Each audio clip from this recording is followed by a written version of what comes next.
Mais moi, je suis pour une francophonie solidaire. Une francophonie solidaire dans la mesure où nous partageons une histoire coloniale, une histoire néocoloniale, une histoire aujourd'hui d'États qui sont en train de s'affirmer.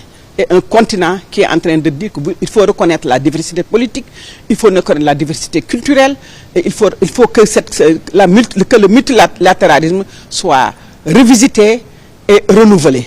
Donc, je ne me remets pas en cause cette position politique de la francophonie, mais je ne pense pas que la francophonie devrait être l'espace où nous prenons des décisions politiques au niveau multilatéral, parce que nous avons des intérêts au niveau africain que nous devons défendre.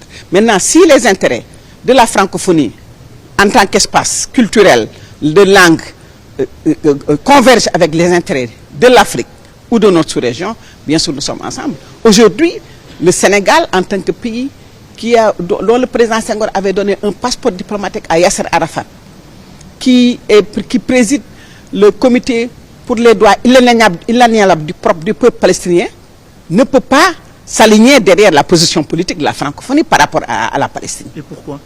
Mais parce qu'aujourd'hui, le Sénégal dit que ce qui se passe en Palestine est un génocide. Alors que je ne pense pas que la francophonie dit que c'est un génocide. Nous pensons aussi qu'au niveau multilatéral, on peut beaucoup mieux faire pour pousser les intérêts du multilatéralisme qui doit être revisité. Je ne pense pas que nous avons les mêmes positions par rapport à ça. Je vous donne un exemple. L'endettement.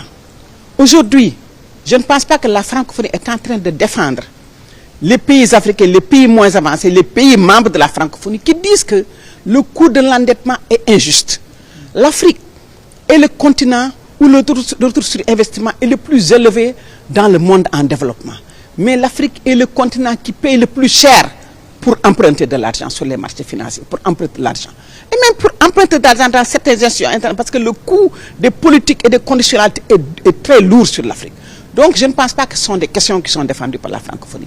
Mais c'est des questions quand même que nous avons posées en tant que membres pour dire que la solidarité par rapport à ce multilatéralisme renouvelé devrait aussi poser ces questions de l'endettement.